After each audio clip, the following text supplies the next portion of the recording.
Oh là, il y a tous les animaux, là, c'est magnifique. Regarde le martin pêcheur, ça. Regarde comme c'est beau, regarde la couleur. Je suis toujours soufflé par la beauté de la nature. Ça me sidère. L'autour à longue queue, Nouvelle-Guinée. J'adore ça. Regarde, comme c'est beau ça. Voyage de la coquille. Ça va? Ah oui. Ah oui. Mon arrière-arrière-grand-père était éditeur de livres de voyage. Et c'est un peu la découverte de la nature. C'est l'époque vers 1800 où on découvrait le monde. On découvrait un autre monde que le sien. Parce qu'il faut pas oublier qu'avant, on ne voyageait pas, quoi. Et d'un seul coup, on voyageait et on reproduisait. Et c'est fascinant de penser que mon arrière-arrière-grand-père, qui s'appelait Artus comme prénom et Bertrand de son nom, d'où vient mon nom, faisait la même chose que moi, quoi. Il expliquait le monde.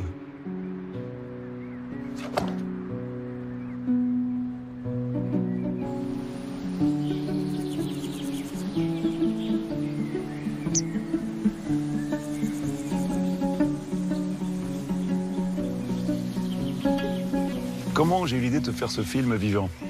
Eh bien, j'ai eu l'idée ici, dans cette forêt. C'est tout près de chez moi. Et je me suis aperçu qu'en fin de compte, la beauté que je recherchais au bout du monde, elle était là, autour de chez moi. Et puis j'ai commencé à m'intéresser aux arbres. J'ai commencé à prendre les arbres à bras-le-corps pour me donner l'énergie. Et je me suis dit, ça serait intéressant de faire un film sur la nature, le faire avec tous les gens qui, tous les jours, filment les animaux autour de chez eux. Et donc, c'est là d'où l'idée est venue de demander à tous les gens qui filment en France de nous envoyer des images pour en faire un film sur la fantastique histoire de la biodiversité en France. Et je peux te dire que je n'ai pas été déçu.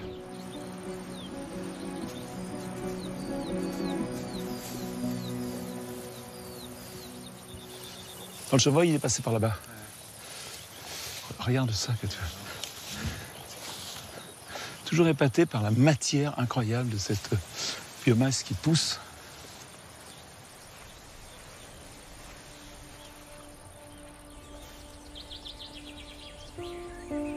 Je viens très souvent travailler ici. Toi, j'écris les scénarios, les histoires des films. Et quand tu penses qu'il y a près de presque 300 animaux, insectes qui peuvent vivre dans un chêne, c'est fascinant de réfléchir à toute cette biodiversité qu'il y a dans cet arbre. C'est une énergie incroyable, les arbres. L'ambition du film, c'est d'abord d'émerveiller les gens, quoi. Leur dire, c'est autour de chez vous, c'est là. Et faites gaffe, ça peut disparaître. Est-ce que ce film, c'est pas un peu l'idée d'aller rencontrer ceux qui sont restés des éveillés à l'âge adulte, tu vois, au-delà de l'enfance, qui sont restés dans cet éveil-là? Je pense que quand tu regardes les images du film, tu ressens la multitude de gens qui ont mis leur trip dans ce film. C'est pas 2, 3 personnes, c'est 200 personnes. C'est fou, quoi. C'est fou de penser que tu as les images de 200 passionnés en France, voilà, qui ont donné du temps de leur vie. T'imagines, c'est des heures, des jours, parfois des semaines à reproduire un affût, à revenir, se couvrir de branches, à se mettre à plat ventre dans le sable, tu vois, moi ça me fascine. Oui, et surtout pour un moment qui va durer, tu vois, 30 secondes, qui va les porter toute leur vie. Hop là. Hop là. Alors là, c'est un time-lapse. Hein, c'est un appareil qui fait 10 photos par jour. Et cet appareil, il est là presque depuis l'année dernière. Et donc, on a filmé. Et c'est fantastique parce que tu vois comme le paysage change, quoi. Là, il y a un moment, il n'y a pas une feuille. Ces arbres qui changent, cette vie, quoi, c'est extraordinaire.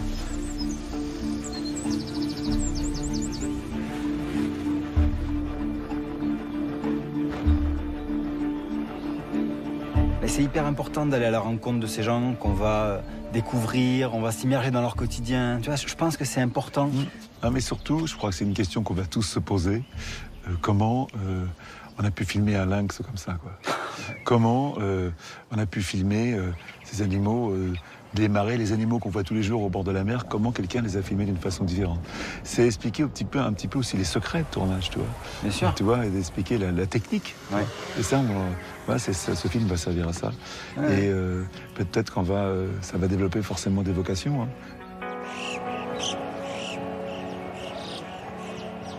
C'est les gens qui partagent, c'est les gens qui essayent de convaincre. Et c'est les gens qui, toute leur vie, la consacrent à partager leur amour de la nature. Et ça, c'est le film que vous allez voir.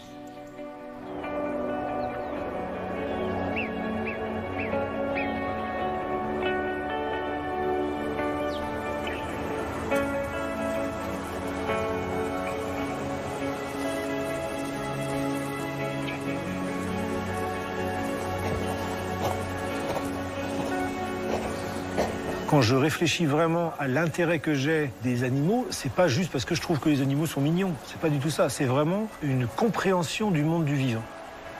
Et ça, tu peux pas le comprendre si tu prends pas du temps.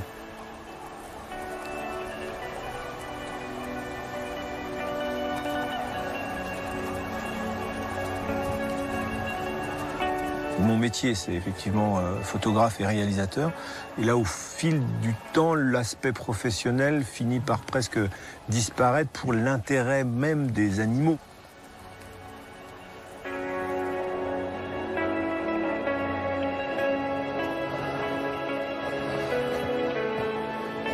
Il y a des fois où j'ai même plus envie d'avoir la caméra.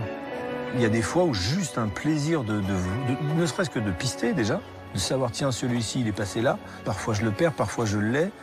Mais en fait, tu as un plaisir de comprendre.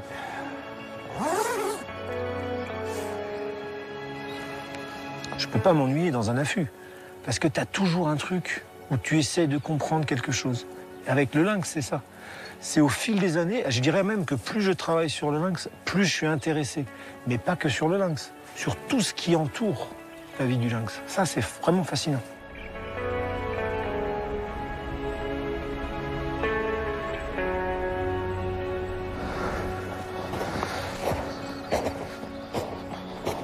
Pendant 6 mois de l'année, tu vas matin et soir sur le terrain et tu le vois pas. Et tu le cherches tout le temps. S'il y a de la neige, tu vas pister et tu le vois pas. C'est pas un animal où tu te dis, si je travaille pendant 15 jours, je vais le voir. Non, si tu travailles pendant 6 mois, tu vas peut-être pas le voir.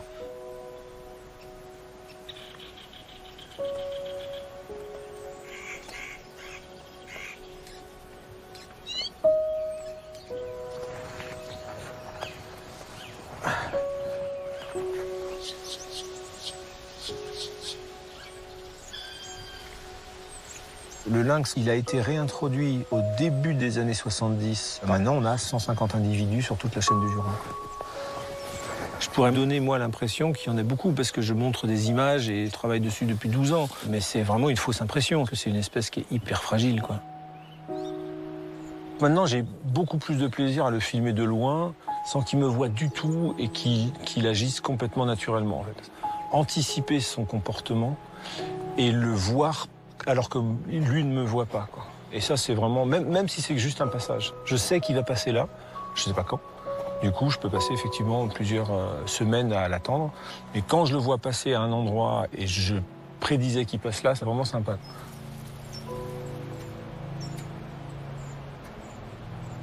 Et tu comprends un peu le fonctionnement de l'animal. Ça, c'est vraiment intéressant.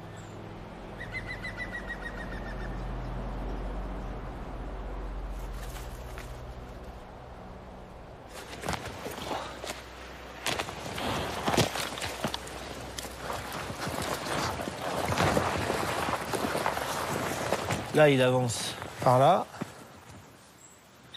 Là, il fait ça.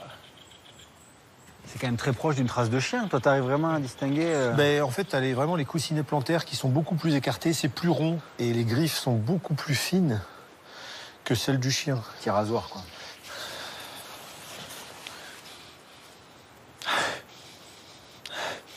Alors, des fois, tu as du poil, en fait, parce qu'ils se servent bien du... Là, on voit pas de poil. Mais... Des angles. Ouais, c'est-à-dire qu'ils vont vraiment se frotter les joues.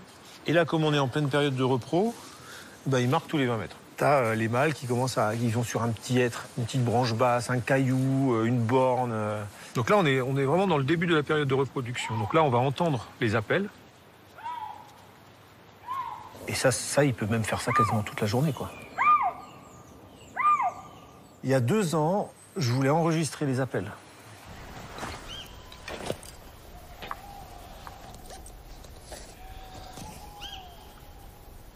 Et là, j'ai dormi plusieurs nuits sur un chemin forestier. Je l'entends à 4h du matin. Pas un bruit, pas un vent. L'appel est génial.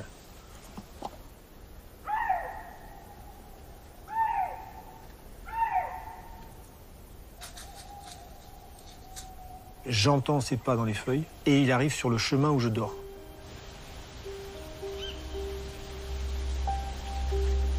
Et à un moment donné, j'entends plus rien. Et juste dans mon casque, ça résonne, ça fait... Et là, j'ai vraiment les poils qui se hérissent. Je bouge tout doucement la parabole et il est au bout de mon sac de couchage en train de me regarder comme ça. Et il est dessiné par la lune. Il y a vraiment la lune. Enfin, c'était mais extraordinaire, un tableau magnifique, quoi.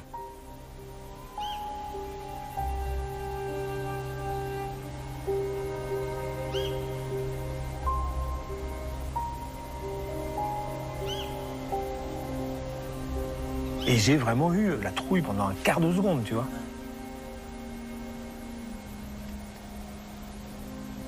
Il me voit comme ça, d'un air mais ultra hautain, quoi, genre « Ah, ce n'est qu'un humain ». C'est énorme.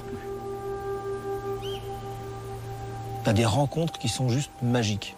Tu te dis, c'est un vrai privilège de vivre un moment pareil, quoi. C'est tellement rare.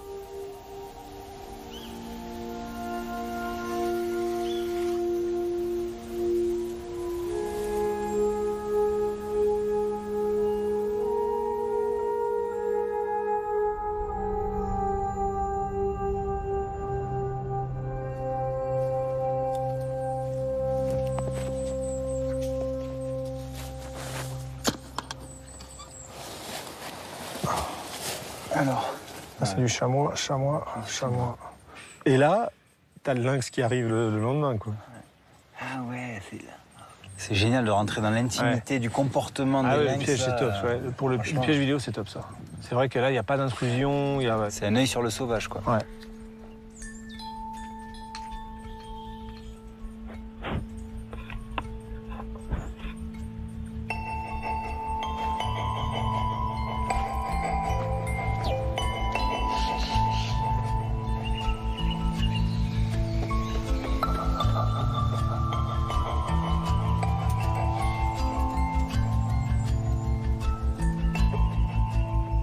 Le piège vidéo, ça te permet d'avoir des informations sur la régularité du passage. S'il y a un mâle, s'il y a une femelle, s'il y a plusieurs individus, si c'est un croisement de territoire.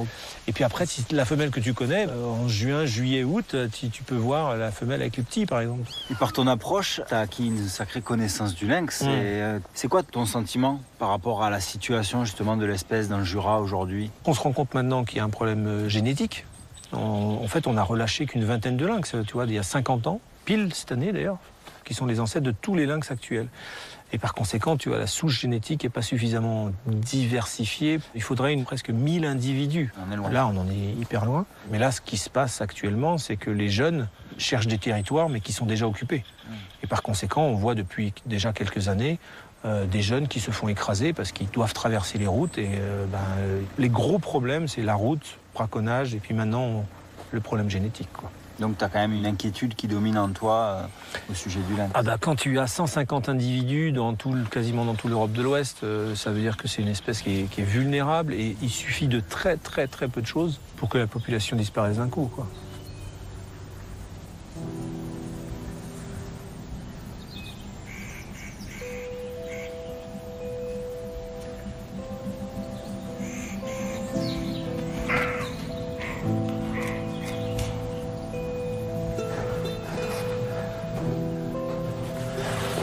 Ce qui m'anime, c'est ma passion. C'est quelque chose que j'ai toujours fait quand j'étais gamin. Je sortais par la fenêtre de la chambre de chez ma grand-mère qui habitait dans la forêt de Brocéliande pour aller observer les sangliers ou écouter le brame du cerf. Et j'étais tout gamin. C'est quelque chose qui m'anime. Aux États-Unis, ils montrent des feuilles d'arbres à des enfants et des logos de marques de voitures ou des logos de marques de produits, quoi. Et les gamins reconnaissent tous les produits quasiment. Et ils ne reconnaissent pas une feuille d'un arbre.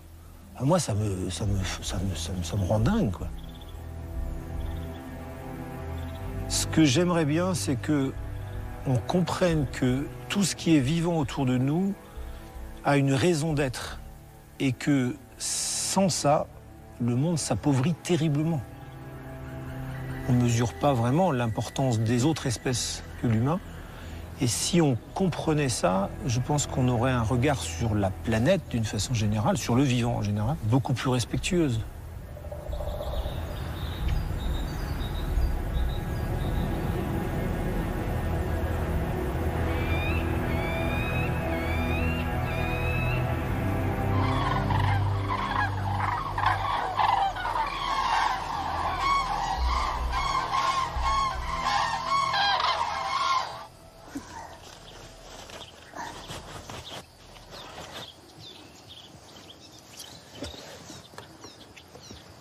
À l'âge de 20 ans, j'étais déjà partie sur la direction que je suis aujourd'hui. Et tout le monde me disait, mais non, c'est pas la vie, c'est pas une vie, tu peux pas vivre comme une sauvage, tu peux pas vivre comme ça.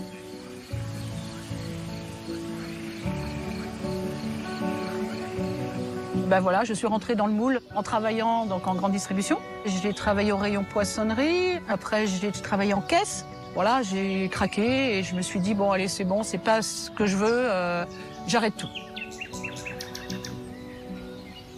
J'arrive, voilà, en fin de carrière, j'ai plus de maison, j'ai pas d'appartement, j'ai pas les moyens, j'ai une petite retraite. Et là, je me dis, bon, qu'est-ce que je peux faire avec les sous que j'ai?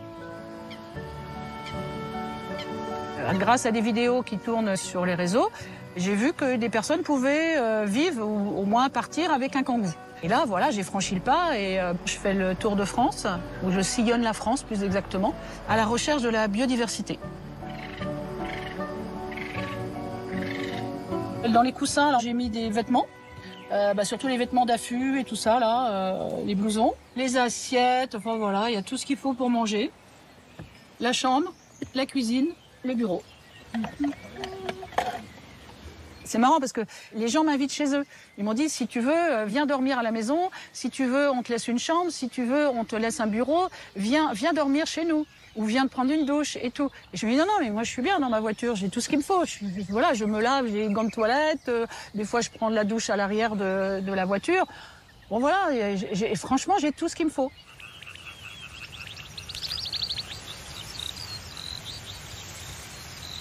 Le but principal, eh bien, c'est de partager ce que je vis, ce que je vois, et essayer de trouver des solutions pour sensibiliser les personnes, pour que tout le monde se mette à la protection du vivant. Voilà, ma mission que je me suis donnée.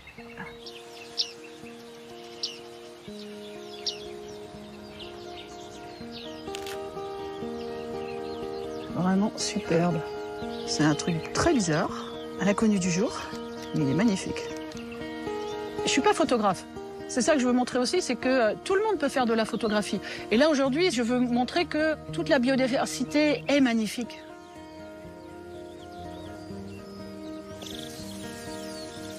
J'adore plutôt la biodiversité ordinaire. Voilà, je vais prendre une mouche, je vais rester des fois 3 heures même sur une fourmi. Et les gens, quand ils me voient allongée à prendre une fourmi en photo, ils me disent « elle n'est pas bien cette dame-là ». Et après, j'explique. Et après, ils disent « ah oui ». Et les gens, finalement, sont attirés par ma discussion et ils restent découvrir avec moi la fourmi, quoi.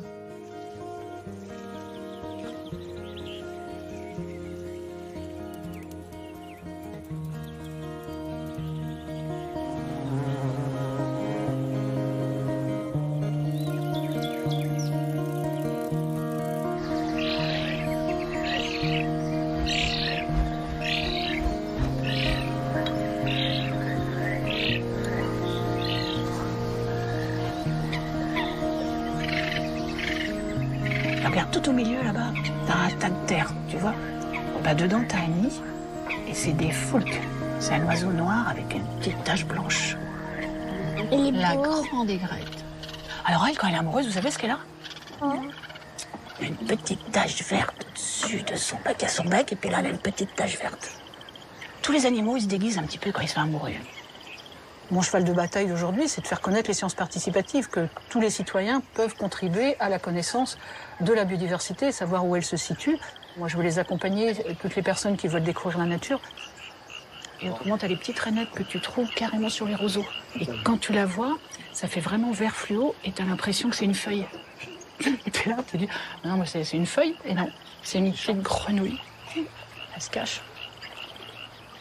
Il se passe des choses quand tu transmets cette connaissance de la nature.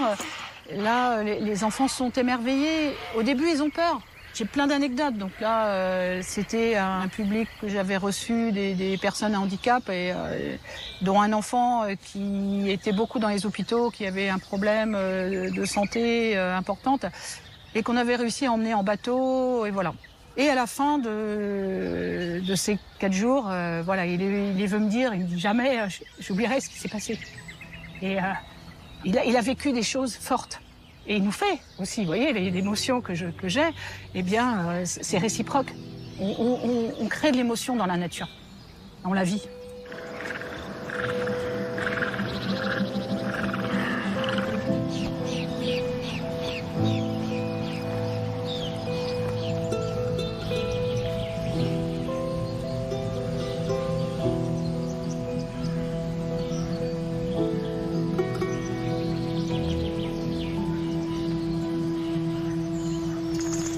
raviver ce lien de cause à effet, justement. Est-ce que ça, c'est pas le nerf d'un combat? Le fait de faire comprendre aux gens qu'une herbe peut engendrer un insecte qui lui-même engendrera un oiseau? Oui. Toute cette biodiversité, il ne faut pas la chasser, au contraire, il faut l'apprivoiser. On a perdu cette relation avec le vivant, avec la nature, parce qu'on ne s'y intéresse plus. C'est plus à la mode, mais c'est tellement important. Si on enlève un animal, c'est tout l'écosystème qui s'effondre. Tous les animaux, même cette aigrette, eh bien, elle est là, elle a sa place. Et dans les villes aussi, il faut remettre de la biodiversité. Ne serait-ce que pour la température des villes. Aujourd'hui, on a déjà travaillé dessus sur Paris. Ça y est, ils remettent les arbres à Paris pour avoir une température qui soit moins élevée. Si je peux apporter ma contribution en partageant ce que je vois par mes photos, et puis essayer de trouver des moyens pour la protéger. Il est grand temps qu'on fasse quelque chose, parce que c'est une catastrophe, que ce soit sur les insectes. Voilà, toute la biodiversité est en train de diminuer. Aujourd'hui, il faut réapprendre à regarder cette nature qu'on a vraiment besoin et à la faire revenir. Voilà, la garder surtout. Déjà garder ce que l'on a. Si déjà on arrive à garder ce que l'on a, c'est bien. Ce sera un beau challenge.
Les Phares des Bois, c'est mon petit frère et moi-même. C'est une passion commune que nous avons depuis plus de 10 ans maintenant. Je suis chauffeur-livreur, donc c'est un métier qui me permet de vagabonder entre l'Auvergne et le Limousin, et puis potentiellement de repérer des coins pour mes futures sorties photo-nature.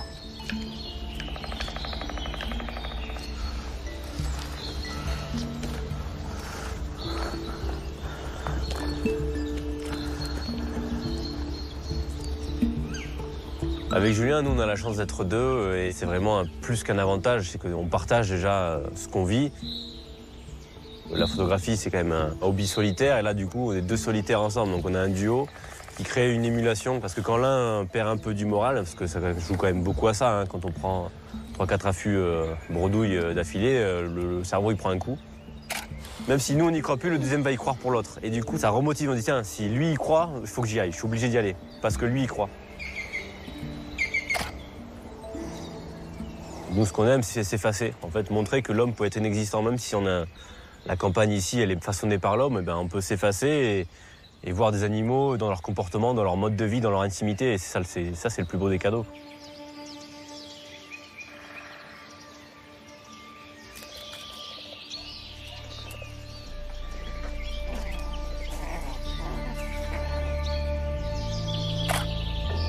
Les 18 heures d'affût, si ça dure 20 secondes, c'est oublié, on n'y pense même plus. Hein.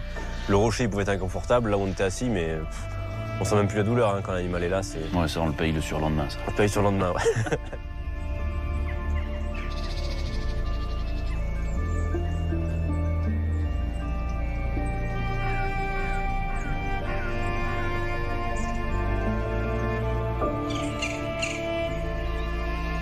Chaque passionné de nature, on a une espèce emblématique. Notre père nous avait ramené une fois, comme moi, je adorais les oiseaux. C'est un vieux carnet de terrain avec un faucon pèlerin dessiné. Et puis le faucon pèlerin, même qu'on connaisse ou pas les oiseaux précisément, c'est une espèce emblématique. C'est l'oiseau le plus rapide du monde. C'est un peu le roi des montagnes. Et on se disait toujours, est-ce qu'un jour on va y arriver? On savait qu'il était là en Corrèze, là où on vit. On passait des heures sur des cailloux allongés dans la cambrousse. Puis doucement, en fait, au final, on l'a rencontré, on a pris le temps de le connaître. Puis quand on a eu cette culture de l'affût, en fait, on s'est dit qu'on pourrait réussir. On était prêts et les images, ça a suivi, quoi.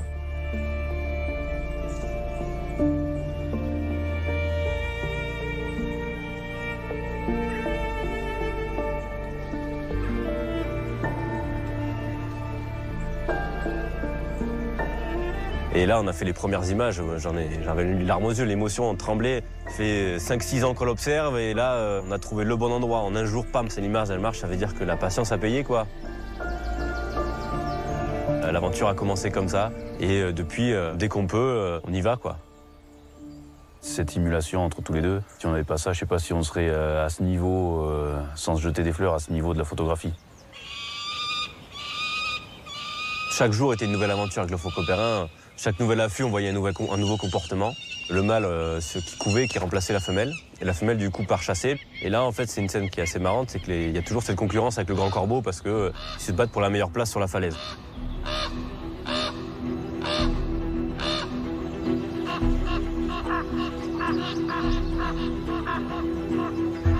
Ils sont venus harceler le mâle qui était dans son nid. Donc le mâle, il est entre deux choix. Est-ce que je reste sur les œufs parce que c'est ma mission, je dois protéger mon nid. Mais les grands corbeaux venaient le harceler, donc en fait, il décolle du nid. Il s'est mis à faire un cri qui m'a perturbé. En fait, j'ai senti vraiment une émotion, un appel à l'aide, un cri de détresse. Ça m'a donné un frisson. Je me suis dit, mais je suis là, moi, dans mon affût. Qu'est-ce que je peux faire, quoi? Parce qu'on a créé un lien avec cet animal. Un autre cri qui a répondu. Et c'est la femelle qui est revenue de la chasse. Je l'ai vu arriver comme une balle. Hein. Une flèche noire, un cri puissant et là...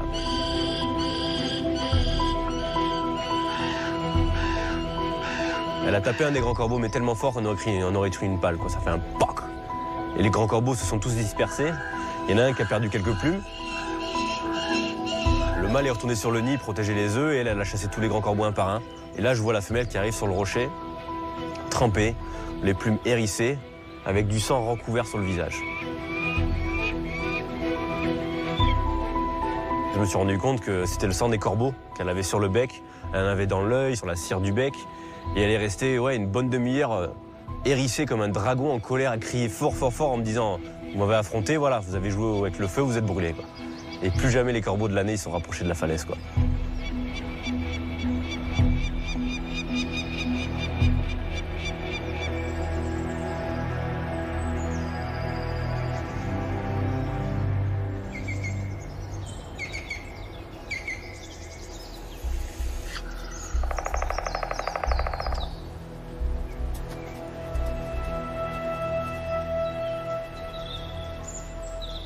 Pourquoi vous avez choisi le blaireau? Qu'est-ce qui vous a attiré vers cet animal?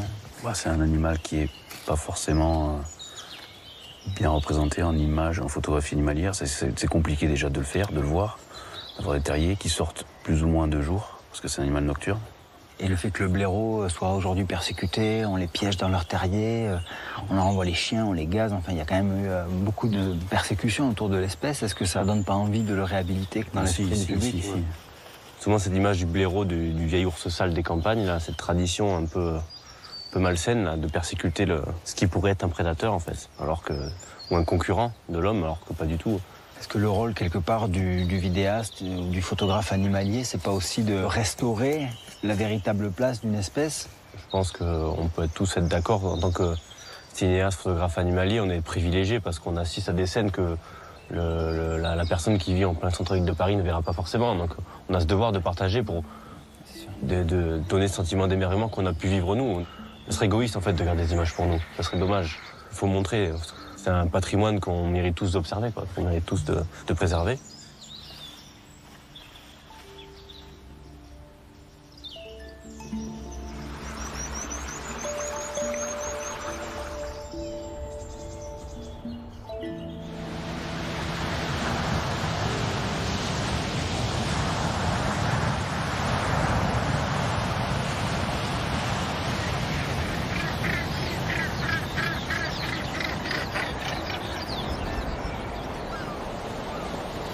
Et je suis photographe, vidéaste, naturaliste.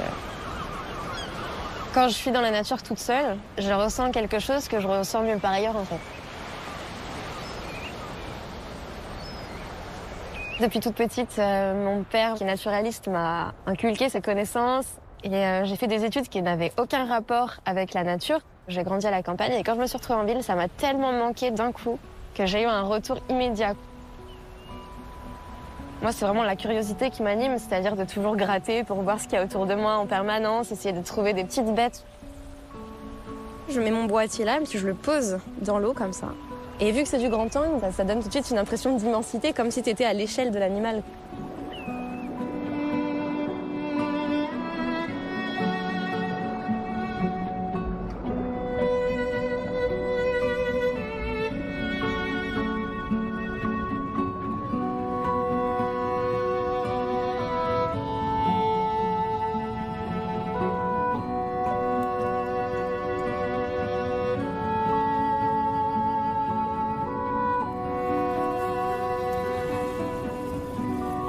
Un de mes plans préférés que j'ai pu faire, c'est des plans du Chromodoris de Crosne, là. C'est un nudibranche rose et jaune, avec un petit liseré bleu devant la tête, là. Quand j'en ai trouvé, finalement, je me suis dit, mais c'est incroyable, quoi. On peut trouver des animaux comme ça, que je pensais réservés aux tropiques ou à la mer Méditerranée. On peut les trouver là, sur l'estran. Je suis un peu devenue accro de ce truc, j'ai passé trop de temps à le filmer.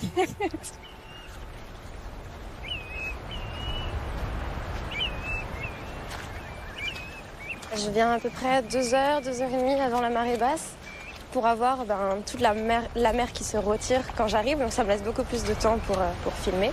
Tout ce qu'on appelle l'estran, c'est la zone de balancement des marées. La marée vient de se retirer, donc ça veut dire que là, cette eau, elle était il n'y a pas longtemps en communication avec l'océan, quoi. Exactement, c'est ça. Ça reste quelques temps avant que la mer revienne à nouveau.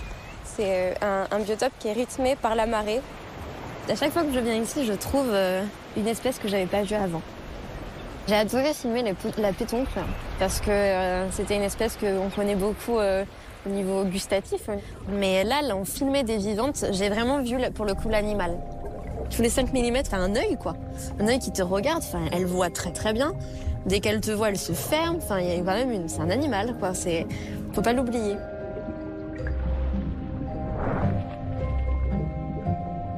C'est un milieu qui reste quand même assez difficile pour filmer, je trouvais.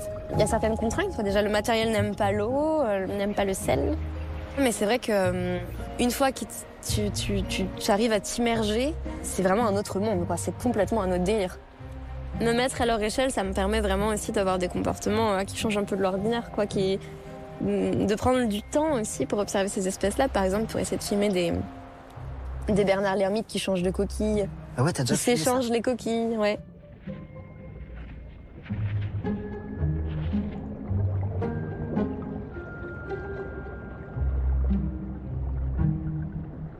C'est tout en approche aussi, etc. Avec justement les blennies, les gobies. Il faut pouvoir des fois attendre, les approcher, voir un peu où est-ce qu'ils... Parce qu'il y a beaucoup d'observations aussi avant de filmer. Forcément, des repérages, quoi. Ils ont toujours leur petit territoire, leur petit trou qu'elles vont défendre à tout prix. Et tu repères cette petite cache et après tu viens justement faire de l'affût avec ton objectif devant cette petite cache pour attendre qu'elle sorte et voir un peu le comportement.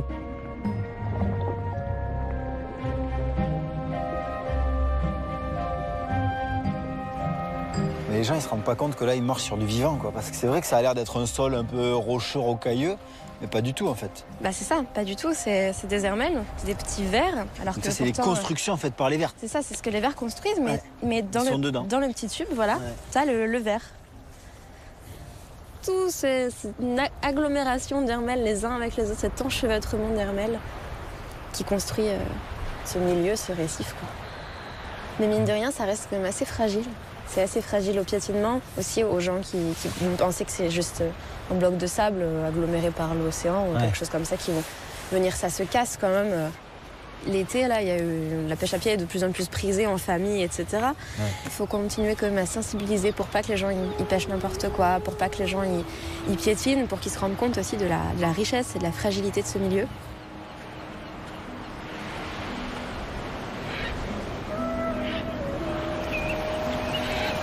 Les oiseaux, les gens les voient et encore, parfois c'est compliqué aussi de montrer à les limicoles, les bécassos qui sont à nos pieds et de faire dire aux gens, là vos chiens courent après depuis tout l'après-midi.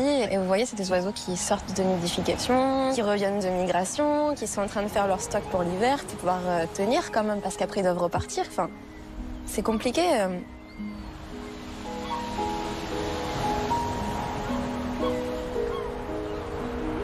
Je suis pas une spécialiste, je suis pas une biologiste. Je suis une naturaliste amateur qui se passionne pour tout ça, en fait.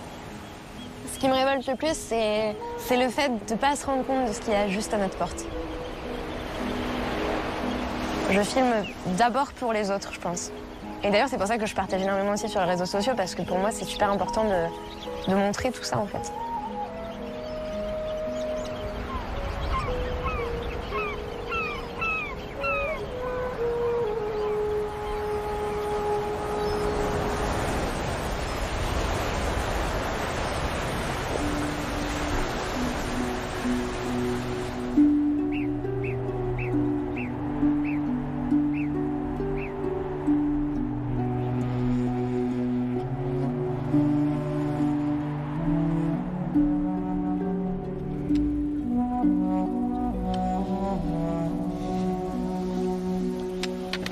Si tu n'abordes pas aussi la nature de façon spirituelle, tu ne peux pas la comprendre totalement.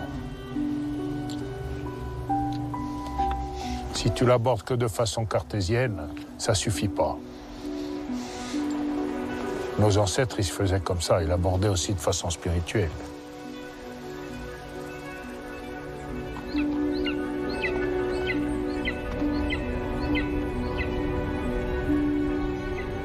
Notre combat, c'est la défense du vivant.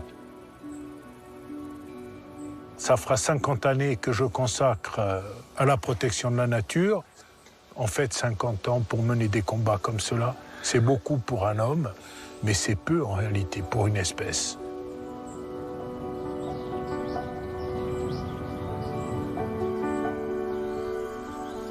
En 2008, un ami me dit avoir capturé dans son poulailler un animal extraordinaire. Il me dit, j'ai capturé un lion. Interloqué, mais j'ai vite compris.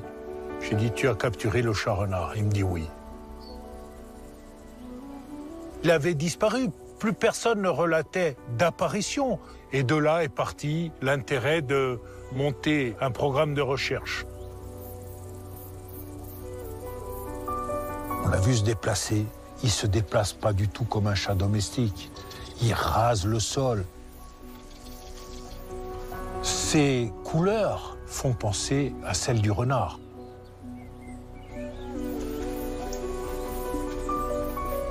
Cette histoire, dans le monde scientifique, personne n'y croyait. Cet animal, scientifiquement parlant, n'existe pas. Déjà, il a fallu prouver sa présence. On l'a prouvé à l'aide de la technologie moderne, à l'aide des caméras. Après, il a fallu le capturer physiquement. Il nous fallait des poils avec bulbe pour étudier son ADN. Tous ces éléments étaient indispensables. On a besoin de le classifier pour dire voilà son identité. On va dire attention, là il y a une espèce rare et sensible. Laissons cet écosystème tranquille. Ne le bouleversons pas si on veut que cette espèce survive et soit vue par nos enfants dans 50 ou dans 100 ans.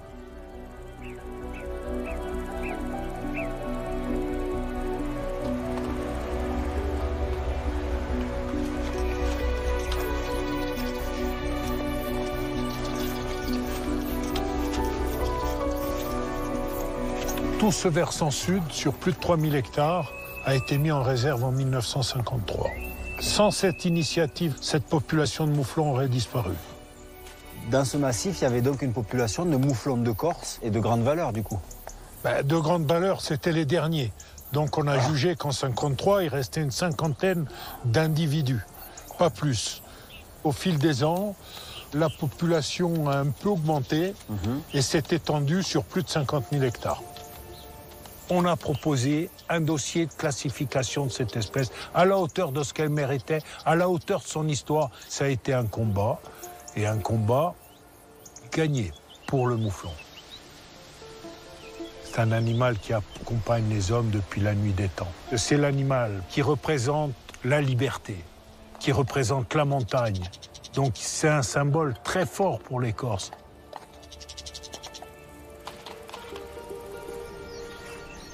La tranquillité lui est indispensable pour se reproduire et survivre. Tous les jours, je rencontre des gens qui sont sur une zone protégée, qui n'ont aucune conscience que le dérogement qu'ils occasionnent est très perturbant et impacte les animaux. si on continue de croire que la nature n'est là que pour nous occuper les week-ends et les vacances, on se trompe. La nature, c'est notre espace de vie, c'est notre support de vie.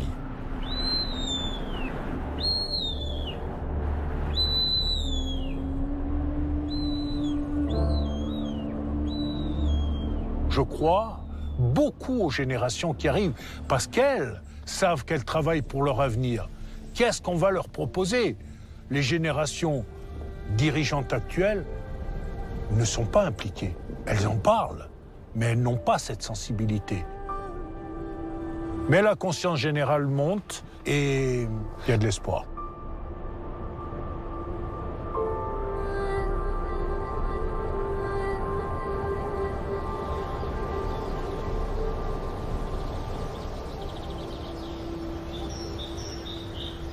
T'as vu le verre de ça? Regarde, c'est un verre incroyable. Oh, mais Mourad, t'as sous-exposé là. Tiens, regarde ce que ça donne. Là. On a l'air malin avec le téléphone. Tu sais, des choses comme ça.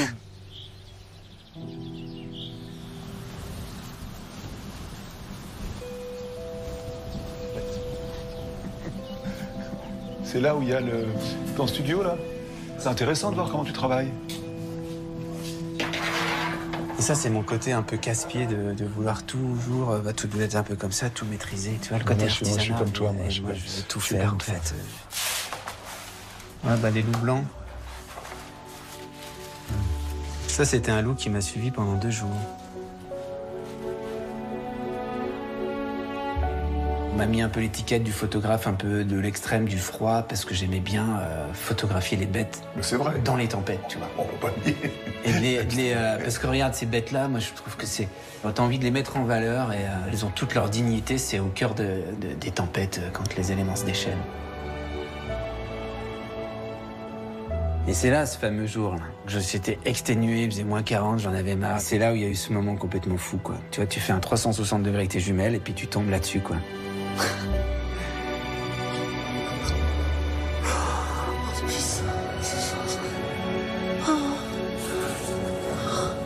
Donc je vois des points jaunes.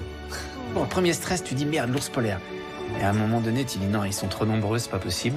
Et là, je vois qu'ils viennent vers moi. En l'espace de quelques minutes, ils étaient tous les 9 autour de moi, ils m'encerclent. J'étais chaud, que je vous attends.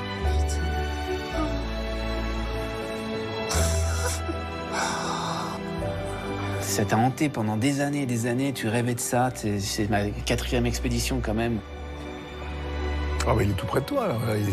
Il est à 20 mètres là. C'est là quand j'étais à Plamande qu'il y en avait d'autres, des jeunes louvards qui tiraient derrière sur mon pantalon, mes chaussures. Ils tournaient autour de moi, donc j'avais contre-jour. C'est le moment de ta vie, quoi, en tant que naturaliste, ce genre de truc.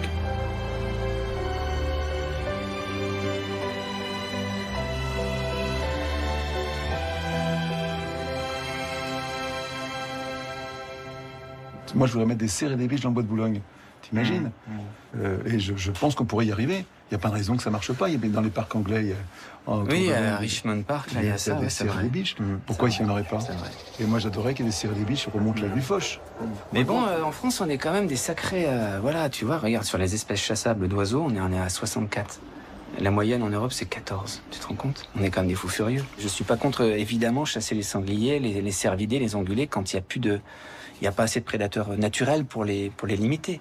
Non, mais c'est juste là, c'est les abus. Il y en a énormément. Nous, on est sur des chasses extrêmement artificielles. La traque, je trouve ça honteux.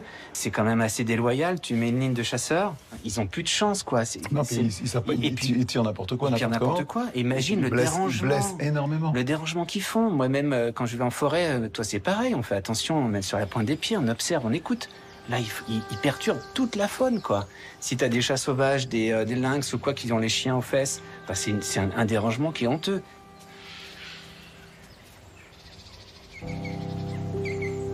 Je pense qu'il faut leur donner quelque chose de respectueux par rapport à la bête qu'on veut tuer. Et là, pour l'instant, c'est plus du tout le cas.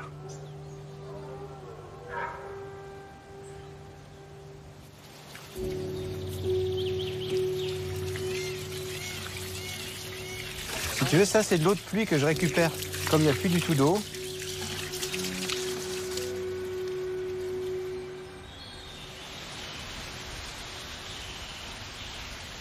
Parle-moi de ton père un petit peu.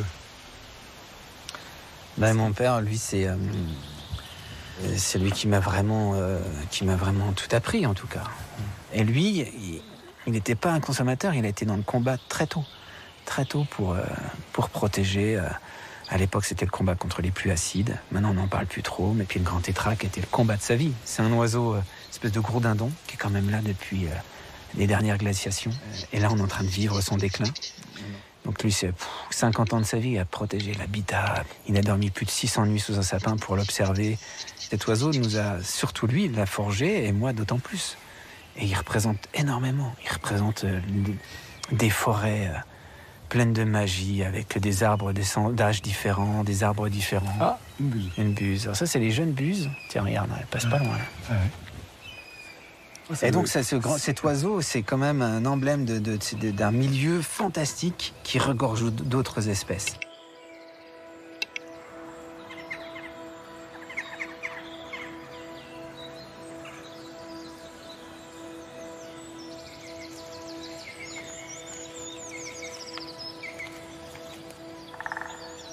Pour moi, c'est un décor complètement surréel ici. Ah ouais.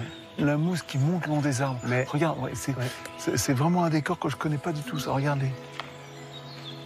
C'est incroyable.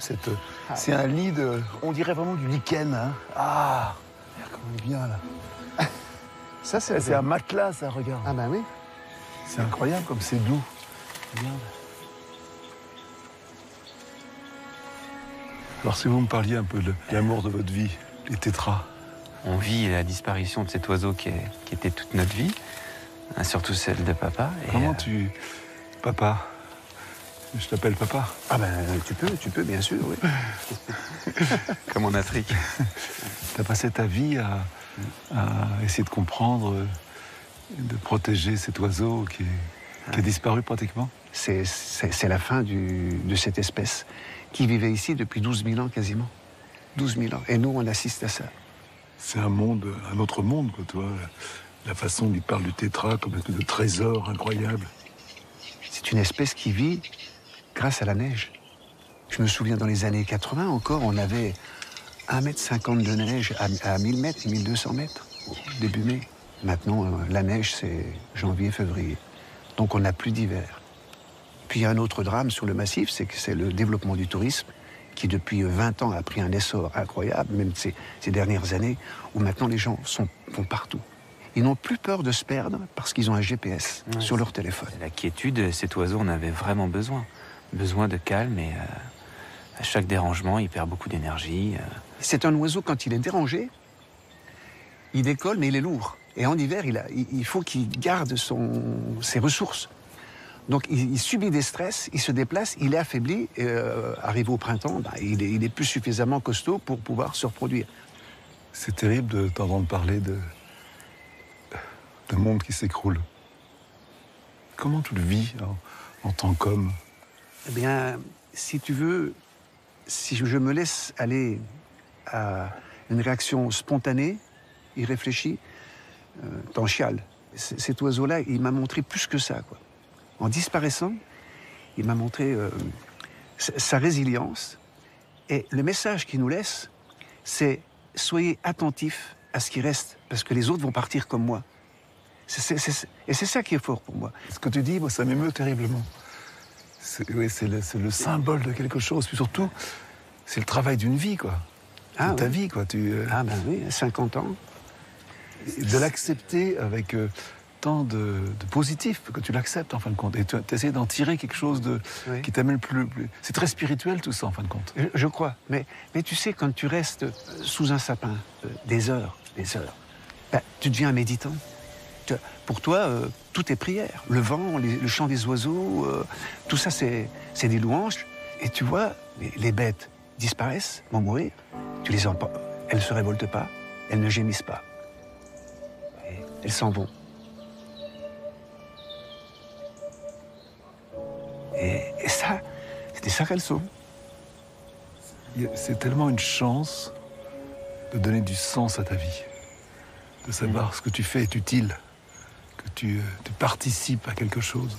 C'est une chance inouïe, ça. Ah oui.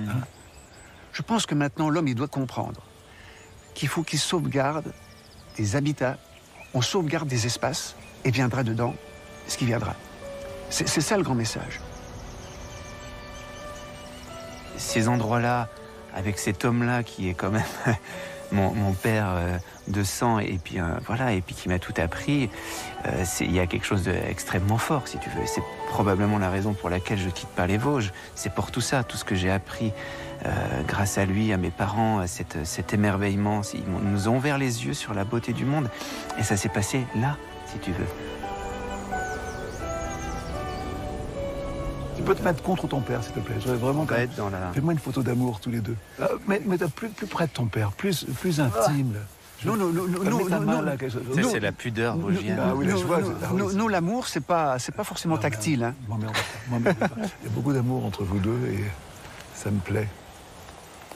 C'est pareil, ça. Regardez-vous tous les deux. Regardez-moi plein.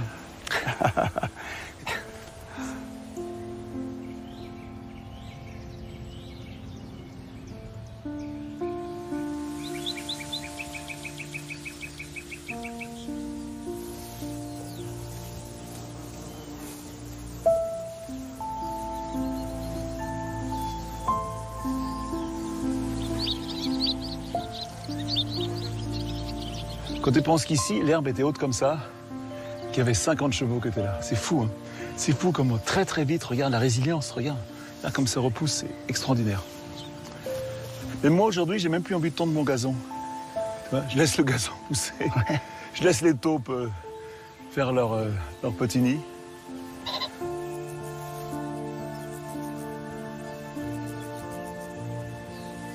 Ces 30 hectares qu'on a acquis avec ma famille il y a déjà 3 ans, 4 ans.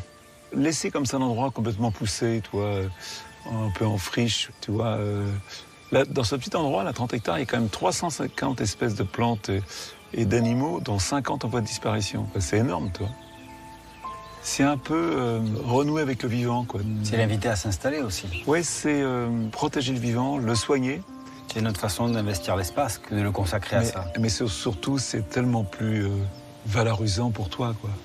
Je te dis, c'est réparer un peu tout ce que tu as pu faire dans ta vie, quelque part, tu vois, de rendre, de remettre, de redonner à la terre ce que tu lui as pris, quoi. À 76 ans, de pénétrer ce monde incroyable de la biodiversité chez moi en France, j'ai pas l'impression de vieillir, j'ai l'impression de grandir. Et ça fait du bien.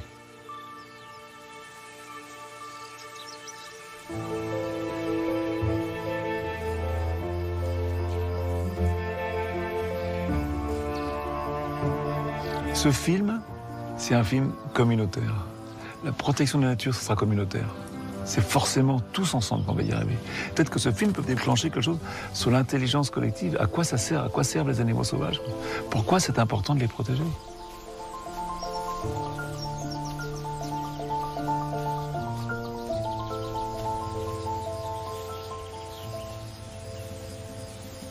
L'expérience de ce film, d'abord, moi, ça m'a appris énormément. Tous ces passionnés qui nous ont amenés en montagne, enfin, à travers leurs images, c'est leurs yeux, leurs regards, et j'ai tellement envie que ça inspire les gens, quoi. Et je pense que c'est pas une histoire qui est finie. Je pense qu'on va continuer à travailler avec tous ces gens. Il faudrait. Je pense que derrière, il y a un projet de continuer, tu vois, avec toute cette communauté de passionnés, de continuer à les mettre en avant, tu vois, et surtout mettre en avant leur travail, quoi. Et mettre en avant peut-être encore plus que tout, c'est ce paradis de biodiversité qu'on a en France, quoi.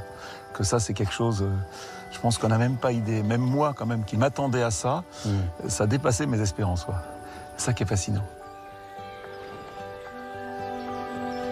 C'est spirituel, en fin de compte, tu vois, de ce respect de la vie. Et je pense que d'avoir, pendant, tu vois, ces 2 ans, regardé ces images, les avoir montées, ça m'a vraiment fait comprendre une chose que j'ai pas forcément bien compris, quoi. Quelle était ma place, à moi, être humain, au milieu de tous ces animaux, quoi. En fin de compte, ma place, elle est minuscule.